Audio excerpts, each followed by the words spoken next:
Chapter 471 Negotiation by Hydesgrain. It was not like Jason adored mankind or would give his life for them, but his masters had always wanted him to help find back to the right path. Shane's last words were also about mankind and that he shouldn't abandon them. As such, in order to honor and repay the debt Jason thought to owe his masters, he wanted to become what both Shane and Dahlia wished him to be. That was to become someone who protected the weak and helped mankind surviving the Great Argos War, and the tumultuous future that laid ahead. Jason was not even sure how many innocent people have died during the last 2 years, and the number was likely to be in the billions. The situation on Canir should already be dangerous, but what about the archipelago? Were the islands able to defend themselves, or did all of them become desolate as it happened with Asterix? He sincerely hoped that this was not the case, and Jason couldn't help but feel restless. Yet, Jason was aware that the Bahrain race's assassination was just considered as the first attack of the Drake Alliance. The number of foreign races on Argos was unknown, but it was evident that the young prodigy's numbers were minuscule. Furthermore, the Elva race embassy might have the smallest number, but their cultivation rank was the highest, by far. Jason had only seen the owlbear that was even stronger than the Elva race embassy, however, that was because it had broken through thanks to his primal bloodline awakening. The owlbear had resided on Argos since the Mana awakening and emerged from one of the first temporary world bridges that were a lot more stable than the permanent world bridge through which the Elva race had emerged. This was because there was a distinct difference between a temporary and a permanent world bridge, which was in fact the time they were destined to remain intact. Yet, Jason's mind was focused on something different. The owlbear's appearance might be interesting under normal circumstances, but there were more important things to take care of right now. The few Evlas that had waited for him looked at Jason emotionlessly as if he hadn't said anything. This was not the case at all, and he was fully aware of this as his Mana eyes were able to detect faint fluctuations connecting the Evlas with each other. Are they transmitting their thoughts through the Mana currents? Jason wondered, which led him to release a paper-thin thread of Mana. He controlled it and led it towards Fasro with a slow, yet steady pace. It was only when his Mana thread came in contact with Fasro that he issued a faint hello within his mind. Fasro's liquefied quicksilver body suddenly jolted and he turned towards Jason as if he was in shock. He made exactly the same as Jason did, only much faster. A paper-thin thread of Mana shot towards Jason as Fasro asked, "You have already learned how to use voice transmission. Since when?" Fasro had been in shock way too often during the last few hours, and it was already too much for him to digest that Jason was a halfling from the Celestia race. He had never heard something so ridiculous, but Jason was the living evidence that nobody tried to fool him. Nevertheless, Fasro knew about Jason's capabilities and how strong he was if one were to exclude the fact that Jason seemed to be able to unleash his bloodline for a few seconds as it happened during the blood eclipse. As such, he knew that Jason had been unable to execute voice transmission before. Just now. It's extremely beneficial and nobody can listen to our conversation without revealing one's Mana fluctuations. Quite convenient. With that being said, Jason severed the connection to Fasro, but instead of waiting for the Elvas to come to a conclusion, he decided to intercept their secret conversation. He controlled his paper-thin Mana thread precisely and cut in their conversation, which allowed him to hear. Celestia Yaldra said we shouldn't force his son to follow us. As such, we can simply record what the youth said and leave. There is no need for us to create hostility with the Bahrain and Myaldra race. We might be stronger, but that doesn't mean we should offend every single weaker race. This sounded logical, and instead of eavesdropping any further, which was not something Jason had planned to do, he simply transmitted what he wanted to say. Sorry for joining the conversation just like that, but I wanted to remind all of you that you can simply speak to me. I don't care about my background, heritage, or anything like that. If the embassy of the Elva race doesn't want to help, that's fine too. I don't really know my father, but I can tell that offending two higher races is insignificant if a Celestia were to owe your race a favor. Yet, if you guys were to leave me behind in a death zone like Argos, wouldn't that make Celestia Yaldra angry? Furthermore, there is not a single foreign race that had been able to emerge on Argos with the same cultivation stage as the Elva race embassy has. As such, a single Evla with 9 small solidified prismarine crystals should be stronger than the army of several common races, or a few dozen powerhouses from the higher races. Jason knew that he was playing with words, but at the same time he could tell that it was necessary to receive the Elva race embassy's help. What he had said was not even a lie, and he was sure that his father must have offered something in return for their help, otherwise, it wouldn't make any sense. As such, Jason thought that he could as well exploit this and make use of every possibility. The entire human race was on the brink of extinction, or facing lifelong enslavement, either way. After he had finished his words, the paper-thin thread of mana dispersed, and Jason felt extremely weak out of a sudden. He almost puked blood and tasted the smell of iron on his tongue. I need at least 2 or 3 months to recuperate completely, fuck. He thought, sighing deeply as he perceived that the faint mana fluctuations of the Evlas had been severed. After that, the Elva, Jason presumed to be the leader of their embassy, stepped forward. We can help you, but there is one condition you have to fulfill. Before, Jason expected that the Elva race would try to leave, thinking that the benefits were not enough to outweigh the dangers of offending two higher races. However, this seemed to have changed after Jason's short dialogue that sounded logical in the embassy's opinion. Nevertheless, in the past, there had been stronger races that promised the Elva race something, only to have been lied to. In the end, they had been exploited while saying that they were lucky that they had not been annihilated. This was labeled as their reward, and the same happened with many races, which was something Jason couldn't know. As such, he simply nodded his head when he heard that the Elva race had a condition, thinking that it was something common to happen, only to squint his eyes at the exact content of the condition. You will have to sign a soul contract with the Elva race, with one clause stating that you owe us a favor that is equal to your life. At the same time, only Celestia Yaldra will be able to dissolve your favor by signing a soul contract that he owes us a little favor. Jason was not sure whether the Elva had thought about this in detail, and it might be due to his inexperience, or that he had not been prepared to help the human race in fighting against two higher races. Nevertheless, Jason couldn't help but smile, thinking that he had gone insane as he asked. Don't you think that will enrage my father, at least the part, equal to your life? Have you ever considered that your words might cause your entire race's annihilation? He never assumed his father to be a good father or anything like that, but what Jason could tell was that his father was a prideful being, which was to be expected from a race that was consistent with divine beings.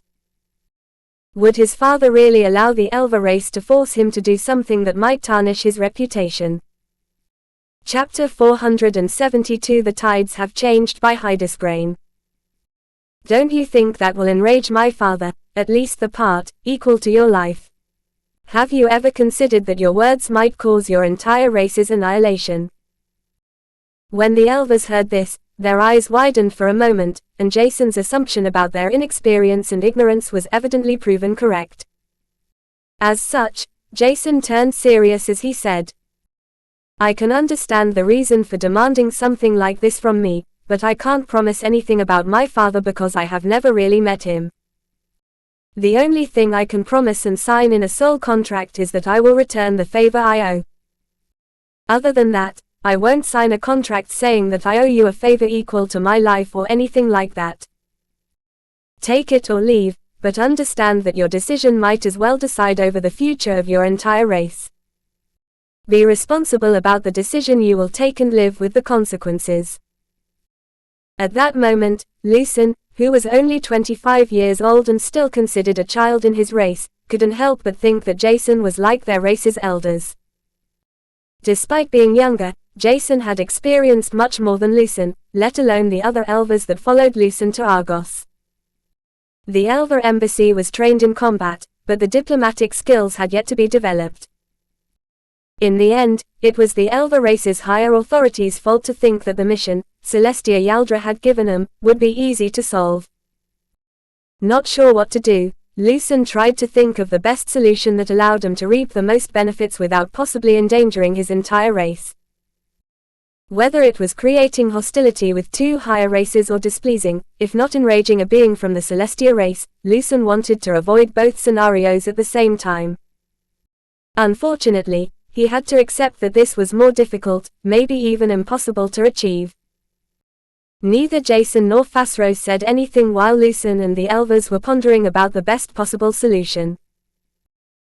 Yet, Fasros stared at Jason with interest, thinking that he had utilized his intel greatly, pressing the inexperienced Elver prodigy, who was likely to lead his first important mission on a different planet. As such, it was only obvious that Lucen wanted to get the best possible result, as it would most likely be evaluated by the higher-ups and his teachers. When 20 minutes had passed, Jason suddenly said, "If you don't want to support us, just because I adjusted the soul contract a little bit, that's fine too, but please make a decision. There are many preparations for the oncoming large-scale war to make, and I'm not sure whether mankind will survive this." After Jason had said this, he looked at Fasro for a minute before he forced a small smile on his lips. Jason was relatively sure what the Arior race would do if the Elver embassy were to leave instead of supporting the human race. The chances that the employed Ariors would remain on Argos were nil under the current circumstances, and Jason was fully aware of this. As such, Lucen, who was under a lot of pressure from every possible side, would have to accept Jason's condition, otherwise, mankind's situation would only worsen. That was something everyone knew except the Elver race. Fortunately, the young Elver had not expected Jason to act like he was currently doing, thus he said, "All right, we will help out. The soul contract will simply state that you owe us a favor, and we don't even mention Celestia Yaldra. At the same time, we will only stay for half a year, at most." Jason couldn't suppress a faint smile, despite the short time interval the Lucen gave him. This was a great opportunity, and it was only a moment later that a voice transmission from Fasro reached him. "You are quite witted. I think you've already sensed it, but now that the tides have changed, the Arior race will also stay for half a year too, despite the worst time mankind was currently facing and Jason's days that were filled with agony and despair. He was able to grasp the faint ray of hope he found right in front of him. With the help of the Arior race and 100 Elvers that had 9 small solidified prismarine crystals in their mana core, mankind seemed to have gained the upper hand for the first time since the Great Argos War had started. At least the casualties caused by the Blood Eclipse weren't as severely damaging to their combat force as before anymore, and the problem that the Argos Alliance had to face 2 higher races at once had been balanced out. It was even better than that, and Jason assumed that Lucen and the others would be able to take care of their opponents without too many problems, despite the numerical disadvantage. Jason nodded towards Lucen, who was waiting for his reaction, as he held out his hand. "We can set up the soul contract whenever you want. But don't think of adding any weird favors. Simple favors have their limits too." He knew to some extent how soul contracts worked. His knowledge about them was not perfect, by far, but Jason knew that a simple favor was not something that could be directly forced upon someone else. It would still be his free will whether or not he would help the Elver in the future, at least to some extent. A favor with certain clauses added was similar to a wish he would have to fulfill once spoken out. As such, Jason remained vigilant, which was something Fasro praised inwardly. It's a wonder that he can stay so calm and think everything completely through despite recently having lost someone close to him. Even Jason was astonished that he was able to stay calm, not thinking about anything except a path to drag mankind out of the current pathetic state. Maybe it was because his master's last wish was to help and protect the weak and to not abandon mankind. However, it could also be something completely different, yet, Jason was unable to tell what exactly it was that caused him to strive forward. The thought about never losing anyone ever again sounded ridiculous to him, and the same applied to becoming stronger in order to protect those he loved. Both were thoughts he had in his mind since Scorpio had died and Jason had given his utmost efforts to become stronger, only to notice that it had been useless. Not even his unleashed bloodline had been enough to protect his masters, as it had already been too late at that time, and Jason started to question himself more than ever. If there is always someone stronger taking something from others, is there even someone who tries to protect and take care of the weak? What is the meaning of life if everyone can be taken away in a single moment by those who are greedy or jealous of someone else's strength and abilities? Jason was aware that his thoughts were one-sided and that he should have included the fact that he had killed thousands of opponents in the last 3 years. But even then, the rule of the strongest applied everywhere, and Jason was unable to think of a way to make the human race's soul awakenings less attractive to other races. Is it not possible to close all world bridges, to prevent anyone from intruding Argos? Jason mumbled, subconsciously without any meaning, as he heard Phasro next to him. If you're strong enough and able to wield elemental runes, you can do that, but that's not something for someone at the Prisma, let alone the Lick stage, to deal with. Chapter 473 Resolve by Hydesgrain. Wield elemental runes. While Jason had never heard about them, he understood that elemental runes were most likely the runes manifested out of the purest of transmuted mana he had already seen before. There might as well be other ingredients required, but Jason didn't know anything about that. However, instead of asking about the origin of elemental runes and what exactly they were, Jason wanted to set up the soul contract with Lucen first, and finish everything else. Emily had told him he was unconscious for 1 month, and the number of liquefied drops of mana inside his mana core had increased to 28 thanks to his passive mana gathering within his sub-area. It was as if the passive mana gathering in his sub-area had been upgraded since he had unleashed his entire Celestia bloodline, and the same could be said about his soul energy increment cycle. Both processes hadn't truly changed, and it was more like the sub-areas themselves had been reinforced, allowing them to alter slightly. This enhancement was only small, and Jason knew that it would have a bigger effect if his entire bloodline had been fully unsealed. Nevertheless, it felt like his partial unsealed bloodline was finally completely accepted by every cell of his body, which meant that his sub-area was included.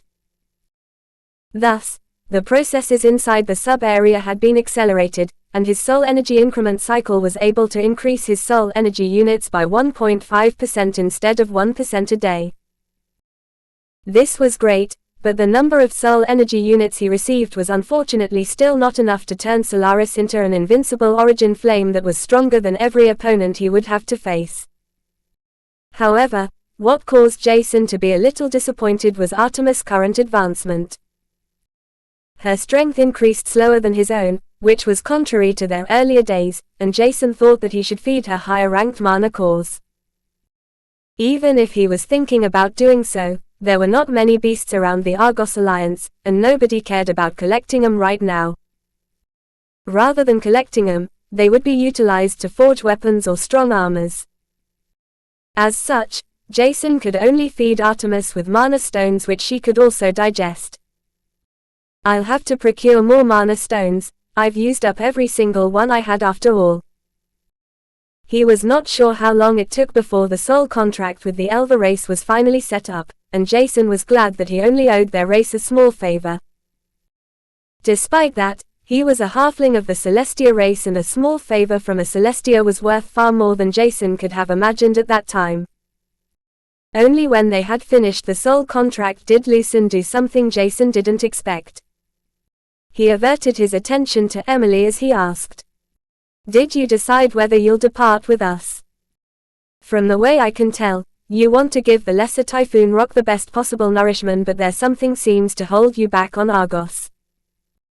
Jason heard the Elver's offer for the first time, but instead of being happy or disappointed, he simply looked at Emily without showing any emotions. He was not even sure what Emily was to him, and the only thing Jason was confident about was the fact that Emily had been loyal to Dalir, who had been her master. This was enough for Jason, thus he looked at Emily, who seemed to be reluctant to answer, without saying anything. I'm still in debt to someone, she simply said, and Lucen, the only elver able to understand her, smiled because he thought that this was the only reason that held her back. If it's a debt, we can pay for it. The human race should be in a dire need of funds, weapons, or to be precise, everything. As such, resources shouldn't be a problem, and we can pay the debt, which will allow you to follow us to our planet once we depart. Emily was thankful for this offer, but she could only shake her head as she said, "It's not a debt about something materialistic, but I owe my life to someone." When Lucen heard this, he frowned, as Jason suddenly said, "You mean the soul contract that you will be thankful to me for your entire life? Is that what's holding you back?" She just nodded while looking to the ground. "You know that I did everything on my own accord, and the same applied to my masters. They would never want you to be restricted, neither do I. Just do what you want to do. That's the best Dahlia could have wished for. But, I want to help you, it's just that I'm too weak." Emily sounded desperate and her voice was seemingly in pain. This astonished Jason, and only now did he realize there were other people who had lost someone close to them because they were too weak too. In the end, she had spent even more time with Dahlia than he did, and Jason couldn't help but call himself selfish. He had thought that only he lost someone he had loved, but that was not the case, and it had happened to everyone around him too. There were so many humans that had died during the last 2 years, and Jason could only sigh deeply as he overcame himself. It's not your fault to be weak, neither is it mine to be too weak either. That's just how it is. We will have to strive for more and continue to advance to ending the Great Argos War and preventing it from ever happening again. Somehow, his words gave Jason the vigor he seemed to have lost before. Even though he was weak, if he were to give up, he could have also died during the blood eclipse. What difference would that make? Was giving up even an option? There were still people he wanted to protect. Even if his masters had died, would they want him to give up, at the most crucial time? If he were to give up his life, they would be disappointed because they had wanted him to stay alive. Jason knew this, and it gave him a little bit strength, thinking that he shouldn't throw away his life like that. There were still humans that were much weaker than he was, in an even worse state, filled with desperation, struggling to stay alive even if it was only one more day. He recalled the situation on Asterix that was devastating and began to ask himself what he had been doing until now. There are weak and untalented citizens struggling to survive, overcoming everything with their utmost efforts, and here I am, cursing my own weakness, despite being stronger than the vast majority of all of them. Even without unleashing his entire bloodline, which was something Jason didn't know how it worked, his strength was comparable to that of the average person at the low lick stage with 200 drops of liquefied mana inside their mana core. Other than that, there was still his new weapons that had allowed him to defeat Dana, who had almost 1000 mana drops, and it had not even been a difficult fight. Jason's resolve to stop complaining and work for his beliefs became firmer again, and he told himself that he would give his utmost efforts to make Scorpio and his masters proud of him. Chapter 474 Soul Bonds by Hydesgrain. After everything was completed, they went their own way. Emily was not sure where to go right now, pondering whether she should follow Jason, only to realize that it might be inappropriate for them to stay in a single tent together. Furthermore, Jason wanted to focus on recuperating from his weakened state, which was something everyone said to be the most important right now. Even if the Elver Embassy had decided to reinforce the Argos Alliance, this didn't mean that the rest were allowed to slack off. There were only 100 young Elver after all, and even their strength would be depleted at one point. As such, Jason, who didn't want to rely on anyone to survive, either way, felt like he had to recuperate as fast as possible while strengthening himself. The further and quicker, the better. With that thought in mind, he grasped the 3 spatial rings that had belonged to his masters and the Bahrain race's assassin. He was reluctant to look at his master's spatial rings, thinking that it was too soon. However, thinking about the dangers he and the entire Argos Alliance would have to face soon, Jason overcame his inner shadows and accessed all spatial rings at once before he transferred the content into his own spatial ring. The Bahrain Race Assassin's spatial ring was larger than he had expected, and the content inside was more promising than he could have imagined before. To think that assassins take their entire belongings with them. Wasn't that too arrogant? Jason couldn't smile, even at the sight of several tens of thousand high-grade mana stones, several weapons that had powerful runes inscribed in them, and much more. There were even potions and other vials that radiated a stronger aura than the medical solutions mankind was able to produce. As such, owing to his mana eyes, Jason was able to determine that they were high-grade nutrition solutions. Other than that, there were several other things that had been transferred into his own spatial ring that was overflowing with things. Thus, he decided to put on his master's large spatial rings. Jason was unable to throw them away, either way. With that in mind, he might as well make use of them. Jason started to distribute the content of his overflowing spatial ring in the 3 spatial rings he was now wearing.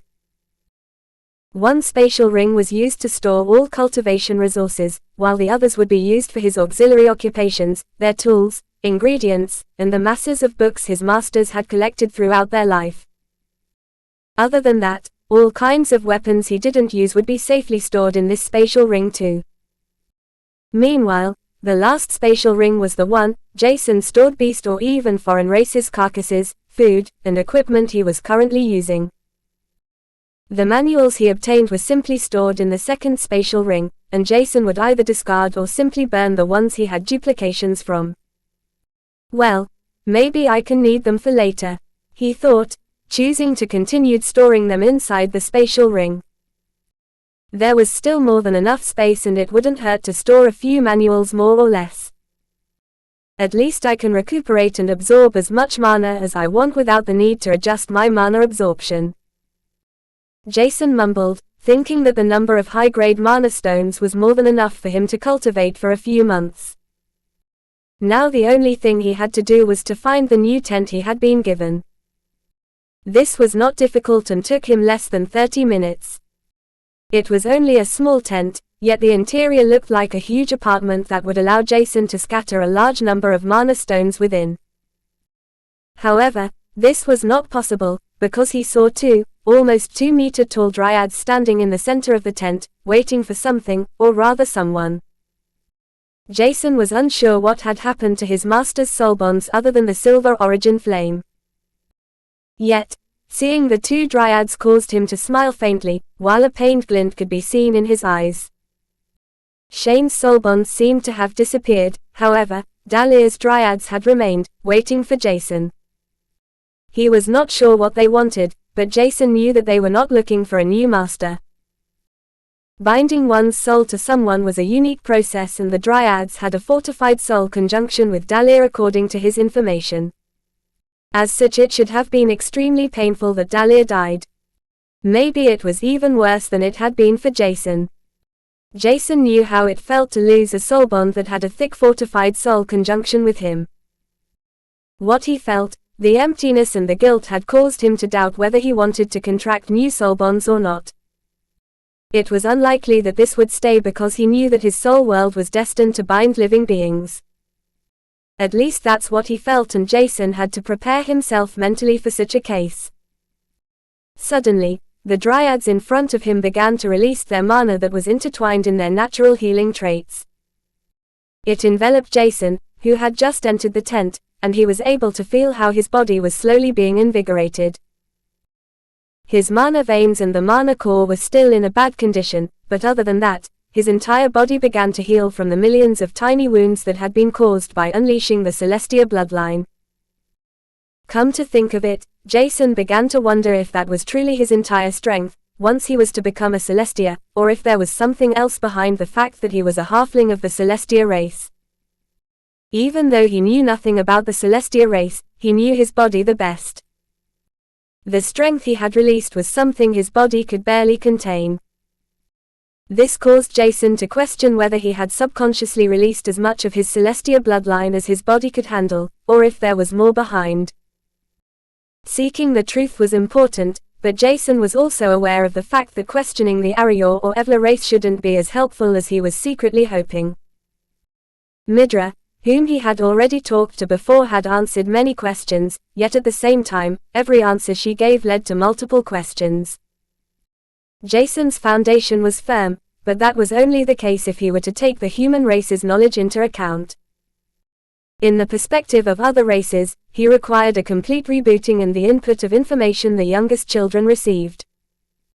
However, Jason didn't worry about this because Midra told him that he was pretty fast in memorizing and understanding everything. As such, he could focus on the dryads that were trying to accelerate his recuperation process. Jason was not sure why they were doing so, but he assumed that they were the remains of Dalir's consciousness telling the dryads to heal him. At least that was the only reason he could think of, and considering that the dryads had a firm bond with Dalir, this was not unlikely either. He didn't say anything to the dryads and simply nodded his head before he scattered a large batch of mana stones in his tent, allowing the dryads to increase their mana consumption. At the same time, Artemis emerged on his shoulder before she jumped into the small bulk of mana stones. Devouring a few, she disappeared again, and Jason could only shake his head. Greedy fella, he mumbled with a faint smile on his lips. However, only a moment later he turned serious as he sat down in the center of the room where no mana stones were placed. Once he had thanked the dryads for their help, he took a deep breath before he initiated the healing process of his mana veins and the mana core. Chapter 475 Calm Before the Storm by Hydesgrain. Recuperating from his weakened state took less than 2 weeks owing to the dryads' seemingly inexhaustible energy they had utilized to tend Jason. After that, another month had passed and he hadn't even realized that the dryads had vanished. Jason had expected that this would happen, but he was still sad. Now, the only thing reminding him of his masters were his memories, their lifestyle occupation tools, Biocore, his manosphere, and the minimized conservatory, that had long since been watered. When Jason awoke after cultivating for more than a month in which he had used every means to increase his mana absorption rate, he flew towards the nearby river to fill the water tank of his minimized conservatory. Artemis' wings had increased in size and their wingspan was more than 12 meters if unfolded completely. Her entire length had increased to more than 4 meters and Jason was glad that she was able to switch between her small form and the large state. Otherwise, he would have quite some problems squeezing her on his broad shoulders. Since the blood eclipse, 2.5 months had passed and it was already summer. It had already been around 2 years since Argos was overthrown by the foreign races, but mankind had yet to be defeated. However, what astonished everyone was that nothing had happened since the blood eclipse. Not even a single foreign race was seen fighting against each other, and even the news about the islands in the archipelago was too good to be true. This state was known as the calm before the storm, and the expected storm was said to be the worst possible. If Jason's thoughts were not completely wrong, there would only be one last, yet, gigantic fight of the Argos Alliance against the Drake Alliance.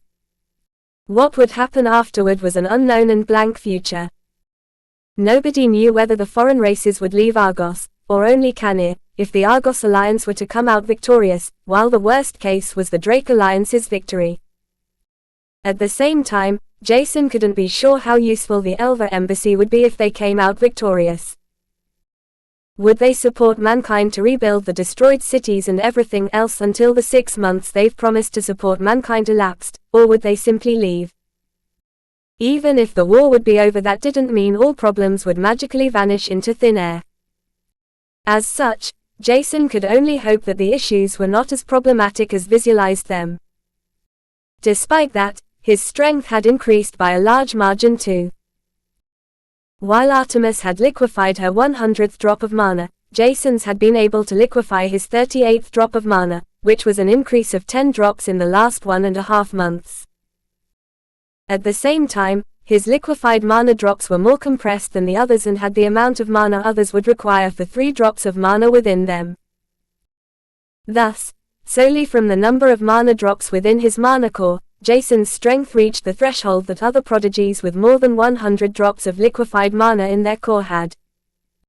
Other than that, his physique had been further enhanced. While his primal bloodline awakening had enhanced his physique by around 80 drops of mana, he received a strengthening in his physical strength from the Netherworld's Fort technique equal to 21 drops of liquefied mana. Meanwhile, his Soul World's amplification increased the size of his mana core and strengthened his physique further. In the end, Jason's pure strength was comparable to that of someone with more than 250 drops of liquefied mana in their mana core. This was without him utilizing his stigma that was the main reason for his high mana absorption rate, the Celestia aura, his mana eyes, the curses he had, Solaris' powerful ability, or his weapons. To put it simply, Jason was the most powerful human prodigy, who was soon to become 17 years old. His strength had increased so rapidly that not even his friends had been unable to cope with him. Thus, he was subconsciously drifting away from his friends, in fear that they would be implicated in his mess, and in the end be killed too. Their strength was insignificant to the foreign race's most basic soldiers, and they were unable to face a single opponent. After he had filled the water tank, Jason decided to take a look at Mike, and how much ammunition he had manufactured. It was more than Jason expected, and only then did he find out that the young citizens he had hired to copy the Neutral Body Refinement Manual had continued to work during the last 2.5 months. The copies had been sold to Merle Arths and the exchanged goods were brought to Mike, who became popular as Jason's weapon manufacturer. Others had asked him to manufacture a weapon for them too, but Mike simply said that Jason's situation was special and that it was better to focus on the youth's weapons and ammunition. He stated certain requirements that had to be fulfilled before he would manufacture a gun for those who want it. Unfortunately, only a few fulfilled the requirements, yet Mike had also told everyone clearly that Jason would remain the top priority to manufacture weapons and ammunition for. Thus, Merle Arths had sent the ores and other goods that had been used in exchange for the neutral body refinement techniques to Mike, who gladly used everything he could grasp. When Jason received the astronomical number of mana stones and other goods Mike didn't need, he couldn't help but smile dryly, thinking that it was much easier to make money by selling copies of the translated refinement manuals than expected. However, what wondered him, even more, was the fact that nobody tried to copy his copies and sell or distribute them. This was something Jason had expected to happen after some time, but nobody seemed to have figured out what exactly he had done to the translated manuals. As such, he lowered the price for the copies further, while paying his copywriters more to work even harder. Exploiting either side for too long would be bad and not what he should focus on. Furthermore, the more powerhouses refined a stronger physique, the less pressure he would have on the battlefield. As such, it was a win-win situation, and Jason could only hope that everyone was diligently increasing their strength as he did. Mike had asked him whether he was able to increase his flame's strength further before the blood eclipse had happened. It was only 3 months later that Jason had returned to Mike, who had painstakingly tried to increase the impact of his weapons and the bullets he was manufacturing for Jason's Desert Eagles. Jason's soul energy had reached around 840,000 units, which was extremely high, considering that he was only 17 years old. Even this that, Jason was still not content. If Solaris were to absorb all of that, without being nurtured by the Aphritas Creato flames, its soul energy would only increase by 150,000. The highest known soul energy for beasts at the peak of the Lick stage was 10 million units. Thus, Jason didn't bother distributing a single soul energy unit to Solaris, as it would burn 3 units in order to annex a single one. This was too wasteful, and instead of bothering about increasing Solaris' strength right now, it was much better if he were to do that while devouring the Aphritas life force and Creato flame. Petri, who had already been evolving for several months now, was still not done, and it looked as if the petrification serpent was waiting for something. At the same time, Petri had transferred lots of mana from Jason's mana core into his own, and Jason could only hear a faint voice transmission complaining about the lack of life force he provided. With that in mind, it was obvious that Petri required Solaris to absorb life force for him, while Solaris itself had to absorb the Creato flames to nurture its mana core, allowing more soul energy to inhabit it.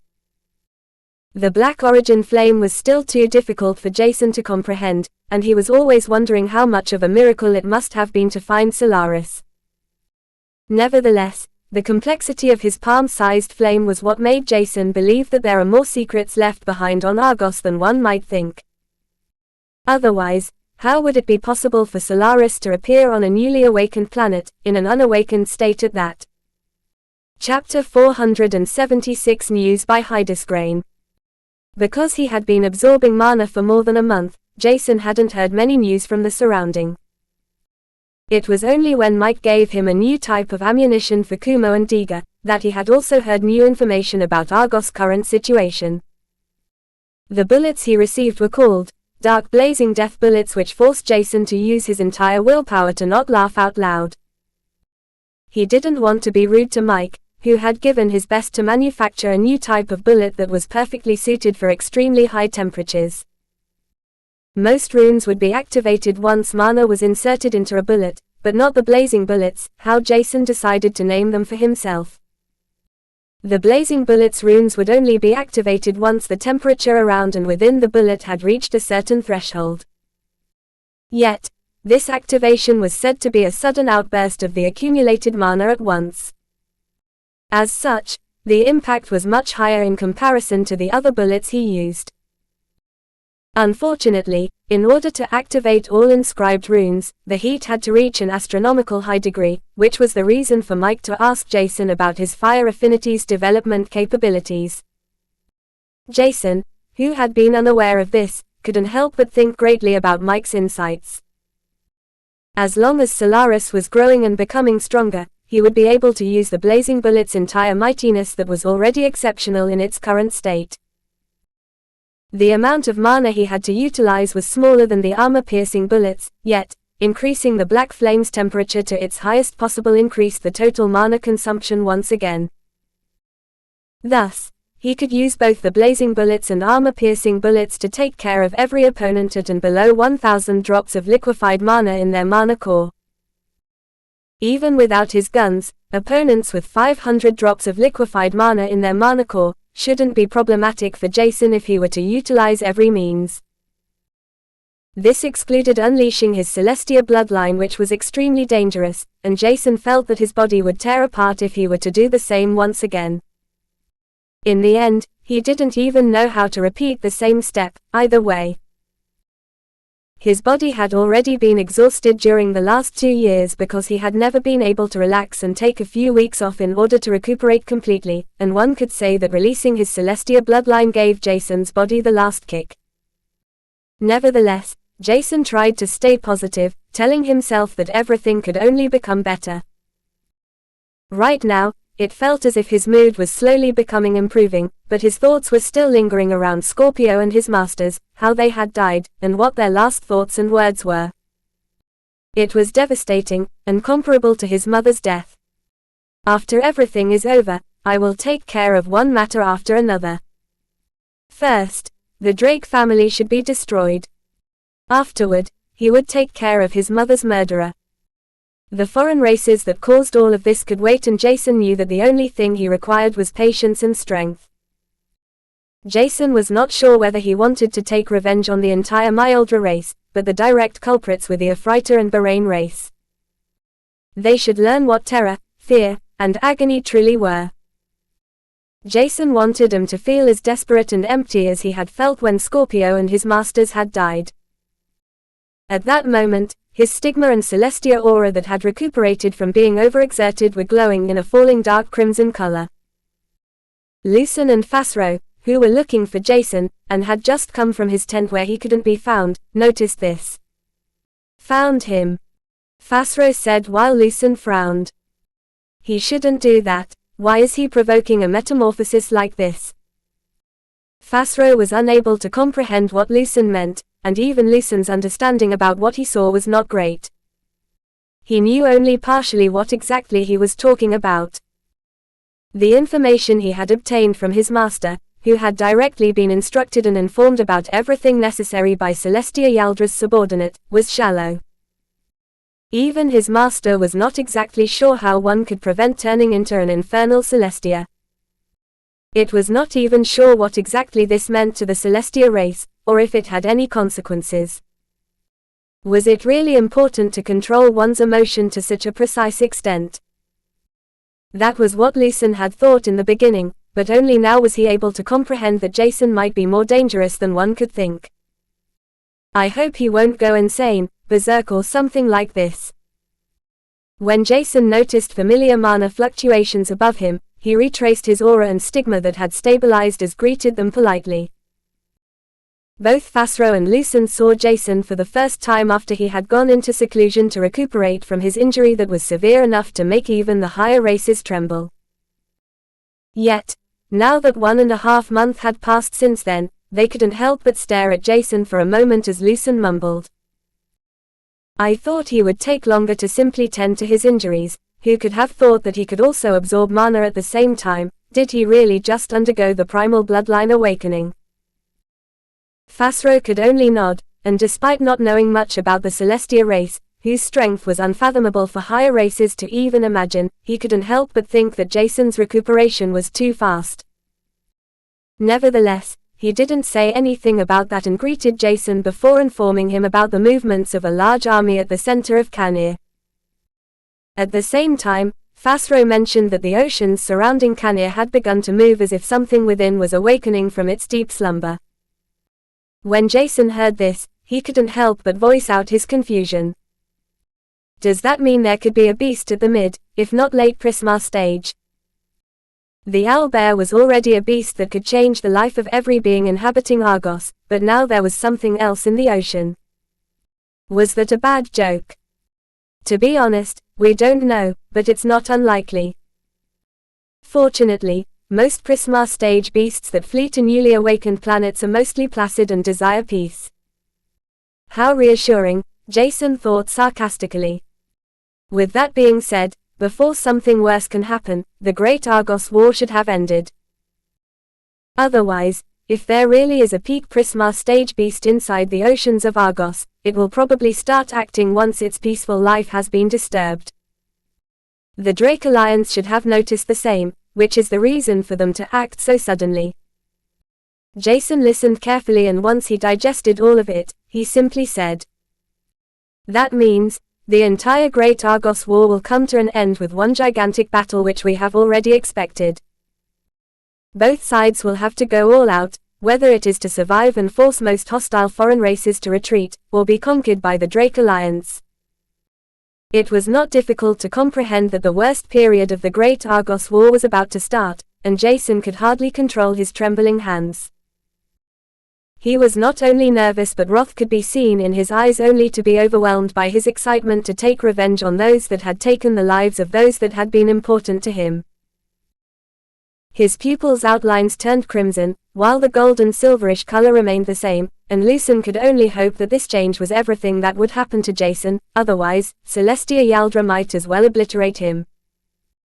After all, he didn't prevent Jason from turning into an infernal Celestia, and supported them in waging war. Am I really doing the right thing? Chapter 477, Moving Out by Hydesgrain. A few days flew by and everyone had prepared themselves for the last devastating battle of the Great Argos War. There was nobody who could prevent being scared or nervous about the unknown future that was right in front of them. Nevertheless, mankind's situation was not as bad as it was ought to be after the blood eclipse. This was all thanks to the Elver race's embassy with their high mana core rank that was much higher than the mana core rank of the other foreign races. As long as they had enough mana, their strength should be enough to defeat every possible opponent of the Drake Alliance. The only unknown factor was about how much mana they would have to use to fight against the Bahrain race, how versatile their combat styles were due to the young age, and whether the unknown beast inside the ocean, whose existence had been confirmed, would act up. While the others were extremely nervous, Jason decided to spend some more time with friends in order to calm himself down. Even though they wanted to help, they didn't join the last battle because their death would be certain. On one side they were jealous of Jason because he was able to defend himself, however, on the other hand, he had lost so much despite being strong, that it was wondrous how Jason was still able to have enough strength to stand back up. In the end, Yoon, Milan, and Iska hadn't lost anyone during the last 2 years in which their parents had severed the soul contract with the foreign races, and even the blood eclipse brushed past them too. This was fortunate, but it didn't mean that nothing was to happen to them in the future. The number of casualties was destined to be in the millions, and there had yet to be a side at the upper hand. If someone would have a much higher combat prowess, it was not unlikely for the other side to give up, but as if it was destined, both sides were evaluated as equally strong. As such, the only way to figure out which side was the strongest was to go on the battlefield.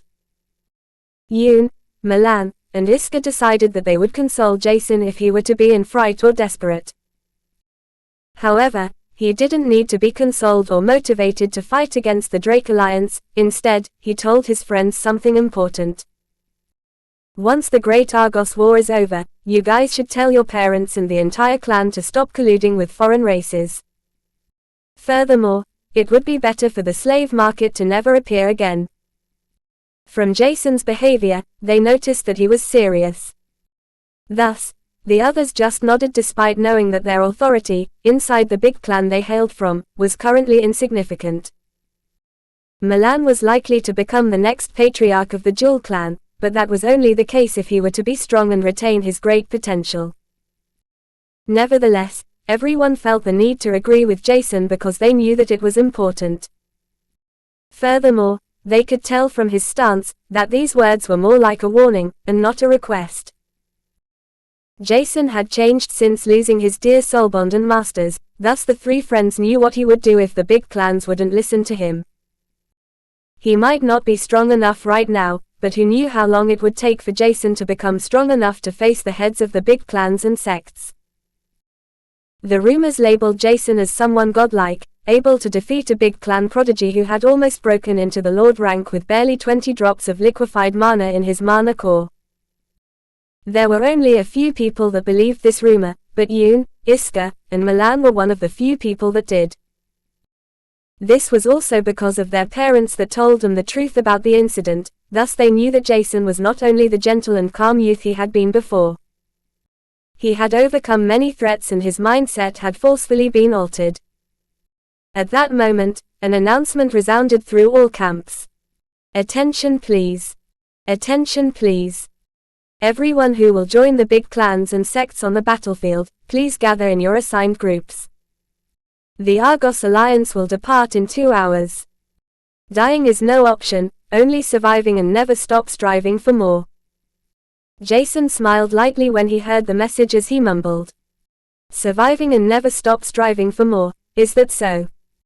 After that, he stood up from the chair he had been sitting before he bid farewell to his friends. They wished him good luck before they dispersed too in order to search for their family whom they wanted to wish good luck to. When he left the tent, Jason manifested Artemis wings on his back as he flew towards the direction of the NUA and Era clans meeting point. Less than half an hour passed before he arrived and Artemis wings dispersed as she appeared right next to him. Her stigma was spreading on the surface of her pitch-black horns, highlighting them even more. However, nobody was paying attention to Artemis, who was in her small form, squeezed on Jason's shoulder. Rather than that, everyone was busy paying attention to themselves, trying to disperse the fear within them, while taking a last glance at their weapons. Everyone knew their task and so did Jason. As such he didn't approach anyone, and simply waited while eating high nutritious food. He didn't know when he would be able to eat for the next time, as such, it was better to have eaten his fill. It was only when he had eaten several plates of pre-made food that he had stored in his spatial rings that Jason decided to look out for the NUA clan matriarch.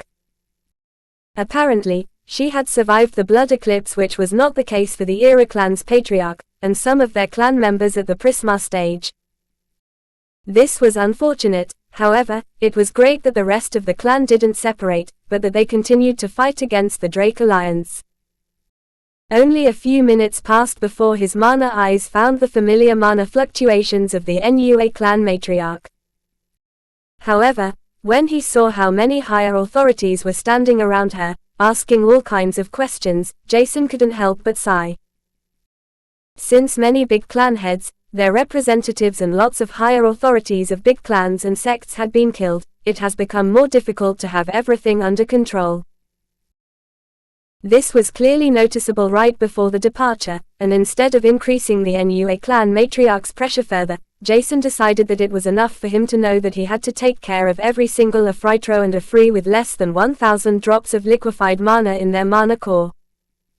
He might have to rely on the others to protect him from those at the late Lick and Prisma stage, but Jason knew that everyone was fully aware of this. Not only was this announced several times, but Jason seemed to have turned into the most important asset against the Aphryta and Afri race since he had demonstrated how powerful he and his weapons, Kumo and Diga, were. Other than that, there were many big clan heads that knew from which direction the divine light, which had saved many humans when the blood eclipse occurred, came from. As such, they assumed that it might have been Jason who caused this divine light to appear, as the Elva race's embassy seemed to be focusing their attention on him too. These were only assumptions, but connecting all dots allowed me to understand that Jason was not as simple as one thought. Jason didn't even know how fast time passed, as everything had been settled. However, what astonished him greatly was the fact that 4 Prisma stages had been deployed to stay by his side. This was something unexpected, and it was only when one of the bodyguards next to him told him that the NUA clan matriarch said that Jason's fire ability and weapons were too important to lose that he understood what the matriarch was trying to achieve. Am I turning into some sort of asset? Jason was teasing himself, but despite doing so, he had realized that the matriarch was able to overcome the pressure weighing her down, much better than he had expected. She could think rationally, and determine that Jason was important to protect against the Aphryta, even if she probably disliked him for defeating Dala Nua in front of everyone. Chapter 478 Encounter by Hydesgrain. Jason was not sure how large the Argos Alliance's army was, and neither did he know the exact number of opponents they had to face. However, what he was fully aware of was that the number on both sides was in the millions. With Artemis wings, he flew towards the final destination at which they were to face off the Drake Alliance, and Jason couldn't help but gulp when he saw the massive crowd of humans and foreign races all around him. He knew that most of them wouldn't survive the next few days, and this thought was scary. Yet, in order to remain free, not being shackled down from the Drake clan and foreign races that would treat them worse than trash, everyone was going to give their utmost efforts to fight and defeat the Drake Alliance, even if that meant sacrificing themselves. There might be big clans, sects, and ancient clans that had been suppressed and annexed by the Myoldra race, and even citizens that had been forced to obey the Drake family with a soul contract. Unfortunately, one couldn't pay much attention to them because a single moment of hesitation could directly lead to death. Jason was fully aware of this, and his mind lingered around Greg and the Flays as he was flying in the sky. 2 years have passed. Greg might have barely reached the Lick stage, and Malia should have broken into the Lick stage too, but their strength should still be weak. Allowing them to participate in the last large-scale battle should be a burden to everyone, instead of reinforcement. This was Jason's last hope. Being a burden during a fight meant that they were better off by not participating at all. In the best case, the entire Flay family was still alive, and both Greg and Malia were currently trained to become the replacement of those powerhouses that would die today. He sincerely hoped that this was the case because there was nothing else Jason was able to do for them right now. Even if he encountered them, would he be able to save them? They had been enslaved, and it was unknown what kind of clauses the Drake family's soul contracts had. Thus, trying to help might as well cause the complete opposite effect, and worsen their situation. A few hours had already passed since they had departed, but there was still no sign of the Drake Alliance's army. The more time passed, the deeper spread everyone's fear of the unknown. It had already spread throughout their entire body, but unbeknownst to the majority, there were a few that could barely contain themselves from excitement. Amongst them was every member of the blood sect who was able to increase their strength by absorbing the blood of those they had killed. This allowed them to nurture the innate affinity of those fortunate ones that had been able to awaken the blood sect's specific blood affinity through unknown means, while the others were cultivating a bloodlust accumulation technique they had procured a long time ago. During the last few hours that had passed, Jason's mana eyes evaluated every single member of the blood sect and those that had awakened or inherited the blood affinity that was innately connected to them. Even with his mana eyes, Jason couldn't tell whether the blood affinity was something some humans of the blood sect had innately awakened, or if it was something their body annexed when they had inherited the blood affinity from one of their soul bonds. Both scenarios would be extremely weird, and something Jason had never heard before. However, rather than focusing on this, Jason's eyes were trained on a small number of young men that seemed to have the innate blood affinity. Out of the information he had received from the Ceres family, his mother's murderer didn't even have liquefied 100 drops of mana more than 7 years ago. Even if the blood sect was known for their ridiculously high pace at which they liquefied drops of mana, which should stem from the fact that they absorbed the energy and mana from their opponents, Jason doubted that someone with less than 100 drops of liquefied mana had broken into the Prisma stage in only 7 years. Even 1,000 drops of liquefied mana were difficult to liquefy in a matter of 7 years under normal circumstances, but normal was something that couldn't be used in one sentence with the blood sect. They were everything but normal. As such, Jason had been able to achieve what he was unable to do prior. He narrowed down the suspects that might have killed his mother. Right now might not be the time to take revenge, or even find his mother's murderer, but Jason had been unable to hold himself back from narrowing down the suspects. It was the perfect timing after all. He was not about to start a war in his own rose, and his revenge could be postponed for days, weeks, months, or even years if necessary. As long as he would be able to get his revenge and let others feel how he had felt from losing those he had loved, everything was fine with him. Jason was aware that this might be the wrong approach, but did that really matter anymore? Nobody cared if they took the lives of his loved ones. Why should he do then? With that thought, Jason continued to do what he wanted to, as he had already prepared everything for the large-scale battle against the Drake Alliance. Byakur was still resting in Jason's soul world, while both Desert Eagles, Kumo and Diga, were holstered. The only thing that had changed was that Mike had attached one small storage device the size of a small marble to each Desert Eagle. Inside those storage devices were magazines filled with ammunition, which allowed Jason to simply store the used-up magazines before he could replace them with magazines that were filled. This was the easiest way to use his guns consistently, and only a large amount of mana was required. Fortunately, this wouldn't be a problem because Solaris would not only devour the Ephrata race's life force but also the Creato flame and a part of their mana core that would nurture Solaris, and replenish the mana he had used up. Petri was still not awake, and it would take a while for him to finish his evolution owing to the fact that it required more compressed life force. Jason was unable to procure it under normal means, and one could say that Solaris' new ability was miraculous enough to change this, while the Ephrata race was the livestock he was about to reap. Nothing except taking revenge on causing Scorpio's death was left in his mind when he thought about the Ephrata race, and his golden silverish eyes that were outlined by a glowing crimson color were glowing brightly, releasing his killing intent. When they had departed, the moon had illuminated the dark and ominous surrounding area, only to be replaced by bright sunlights as several hours had passed when the first signs of the ginormous Drake Alliance army came into his sight. The sunrise was magnificent, and everyone savored every moment of it before they would have to fight for their freedom and right to stay alive. Chapter 479 Accumulation by Hydesgrain. Both sides had a grand plan to counter each other, but unbeknownst to the Drake Alliance, a new race had decided to help the Argos Alliance. It was unknown how exactly the Argos Alliance had made contact with the Elva race, but it was a fact that 100 Elva were flying through in the sky, and their mana core rank was the highest amongst everyone.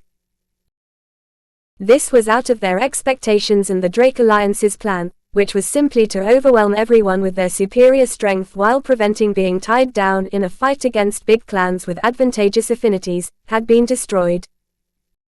Since the Bahrain race had sent assassins to take care of the big clan heads and their highest authorities, not much seemed to have changed. However, this was not the case, and it was only fortunate that the assassins had returned to share their experience with the divine aura. Thus, the unexpected scenario the Drake Alliance had to face was not as problematic as it was ought to be. The closer the two armies were, the more movements were visible to one's eyes. Every big clan was slowly moving, trying to find their assigned opponents in order to take the most efficient path to fight and kill. Yet, the Drake Alliance noticed this too, which made them move around too.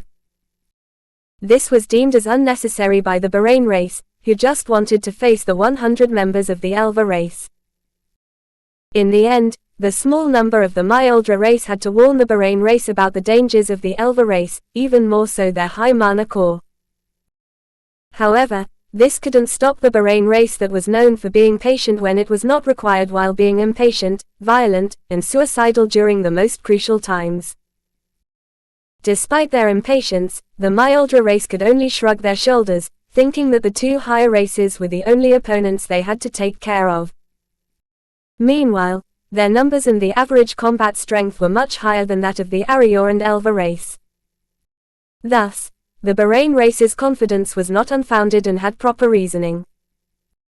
In the end, it was only a small war on an infant planet that had yet to cross the threshold of having awoken for a whole millennium.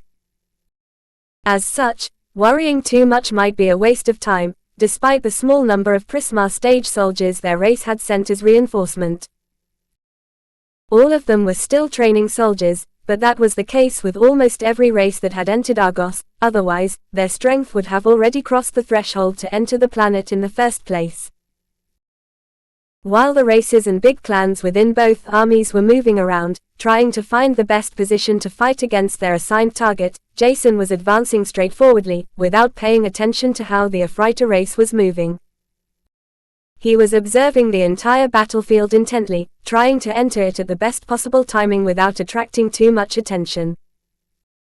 Jason knew that this was impossible in a long-term project, but it would already be enough if his arrival could be unnoticed for a few minutes.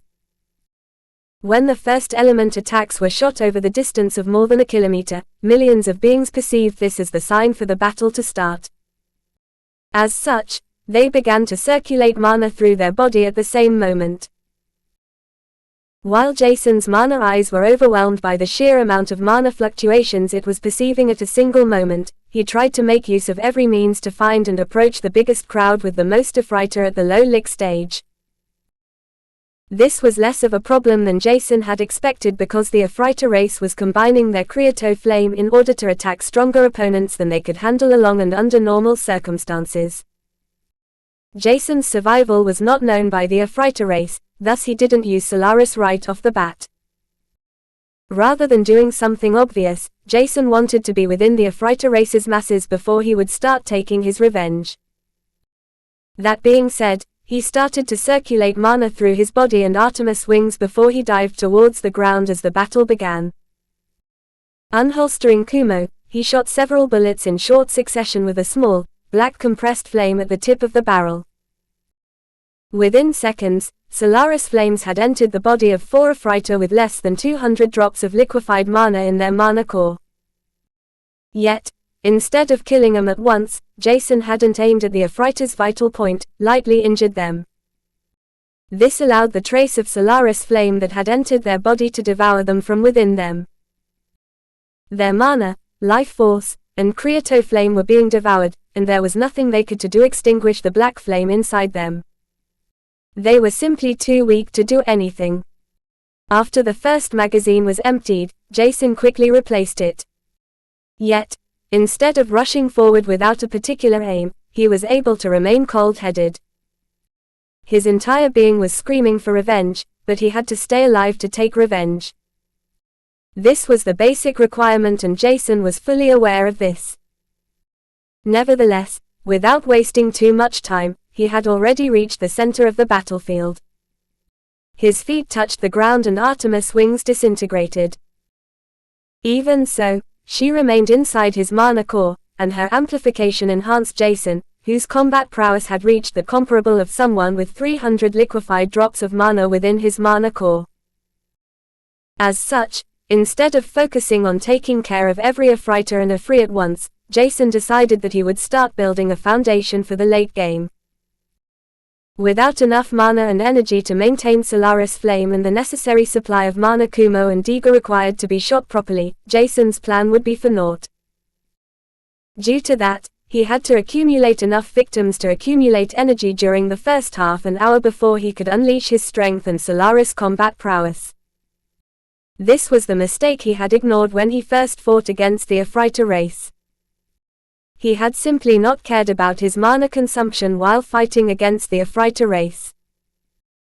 It had only worked because he didn't have a Kumo or Diga who required more mana at that time, and Byakuya was the only weapon he had been using.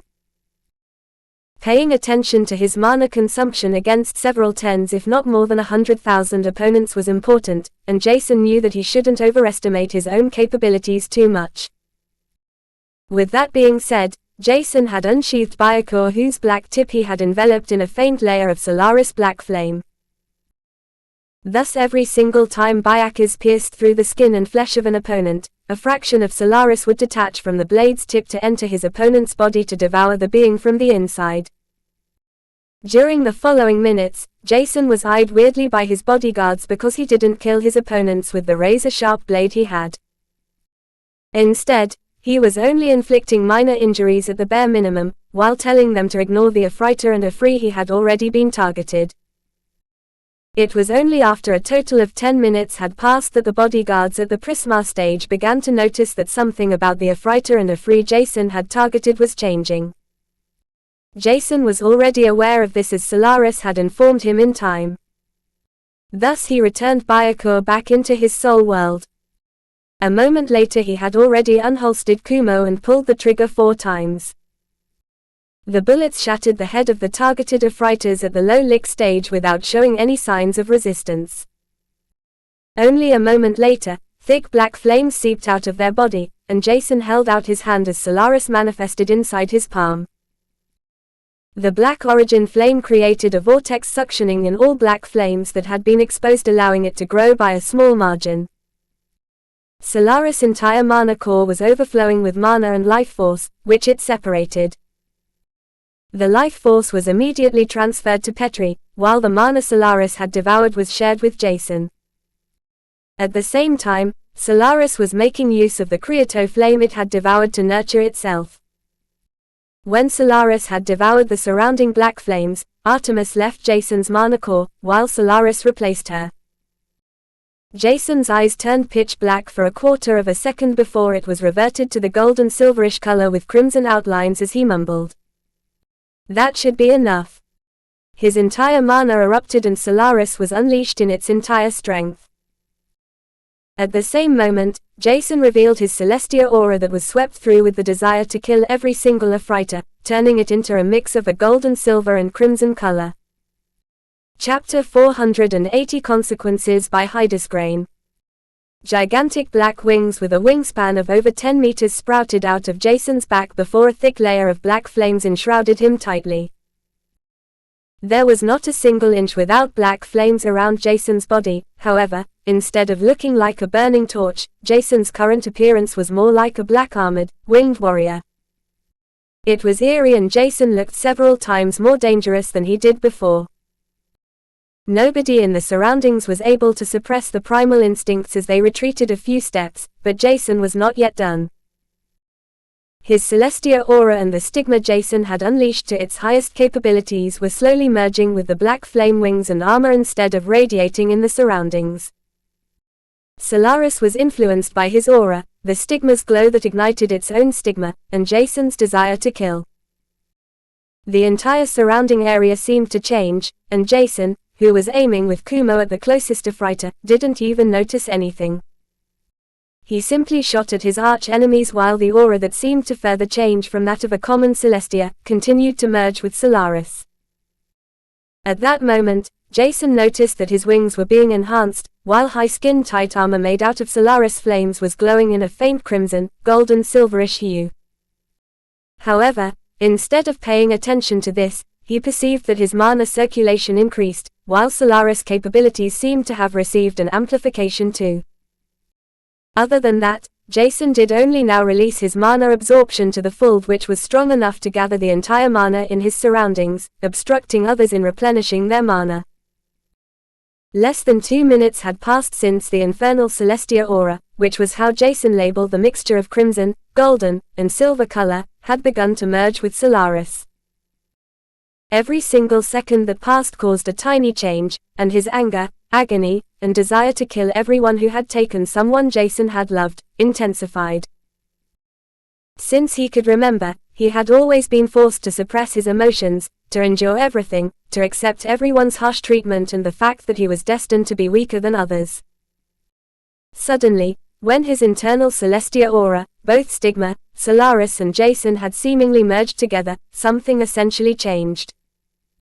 Mana from the entire battlefield that spanned several kilometers was drawn towards Jason without warning as an infernal aura swept through the rows of soldiers.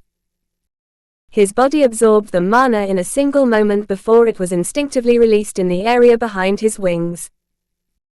Jason was unable to tell what was going on, but his body was covered in goosebumps and turned ice cold despite the searing hot black flames enveloping him. Yet, instead of feeling uncomfortable by being drained of his mana, Jason felt as if he had become almighty. It was completely different from the time he had unleashed his Celestia bloodline, but it was not necessarily weaker. From Jason's perspective, it was as if his unleashed emotions allowed him to reach heights he had never attained in his entire life, to gain the strength he had been unable to grasp before. Out of his instincts, he holstered Kumo only to manifest Byakuya in front of him a moment later as if it had waited for him. It was vibrating seemingly excitedly, and the moment Jason's hand grasped its hilt firmly, Jason felt like Byakuya had merged with him. The infernal Celestia intertwined black flames circulated through Byakuya, igniting every rune inscribed on the blade's surface as it began to glow faintly before enlarging at a slow yet steady pace. At the same time, the astronomical amount of mana that enveloped and infiltrated Jason was greedily being absorbed. In a matter of seconds, the entire battlefield was permeated with the desire to kill, which was nothing uncommon. However, everyone was instinctively halting in their tracks as they had sensed the infernal aura. The battle of millions of beings had stopped at once, with everyone's attention being drawn to the gigantic stream of mana that was forcefully accumulated in the battlefield of the NUA and Era clan and Ephrata race.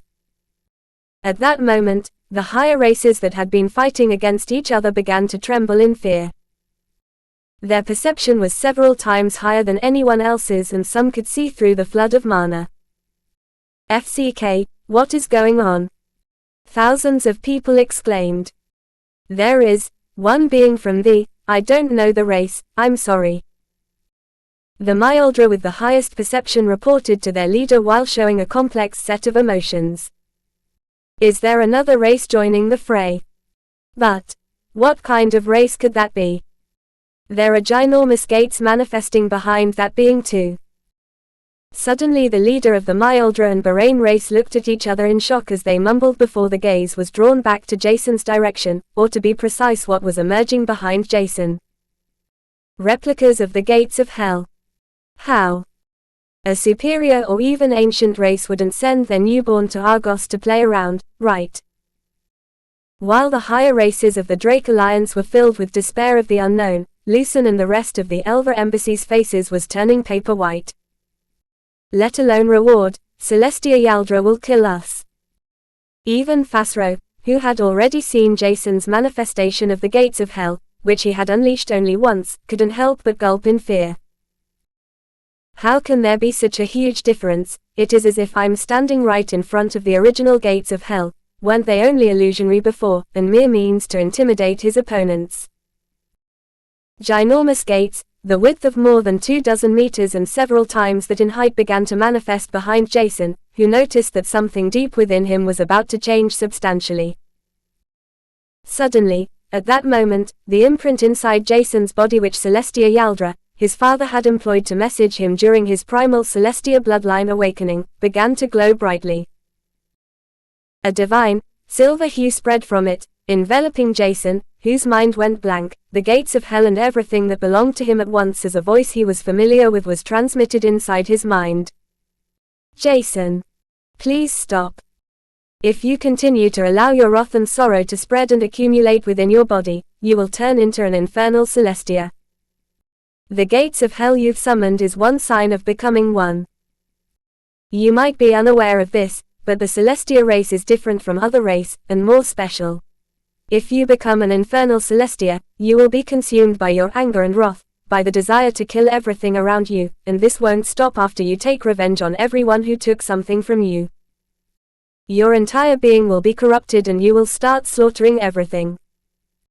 From eradicating nations, planets, even entire races, only to try suppressing the insatiable desire to kill more as it will only grow. We are too far apart right now and I can't give you my entire support, but overcome your wrath and agony. Find a different way to solve it, instead of allowing it to accumulate within you. I don't intend to hold you back from taking revenge, but once you turn into an infernal Celestia, everyone will start hunting you. Your entire existence would become too dangerous to be ignored and stay alive. At that moment, Jason was shaken heavily, and he noticed that the imprint of his father was slowly disintegrating, while the connection was becoming dimmer with each second passing. There is not much time left. Fortunately, I was able to send a fraction of my aura to you. Make use of it, and remember one thing. You might not be a pure Celestia, but exactly this could bring forth many problems, but also opportunities. The human race seems to be easily manipulated by emotions, but don't let them manipulate your mind. Instead, learn how to manipulate your emotions. With that, there might not be a problem about becoming an infernal Celestia, even if you summon the real gates of hell.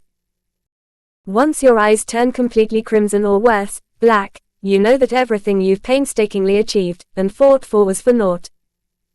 I don't think we will be able to meet each other during your next bloodline awakening, or sometime soon. From the looks of it, there are many things you will have to solve and accomplish before you might want to come home.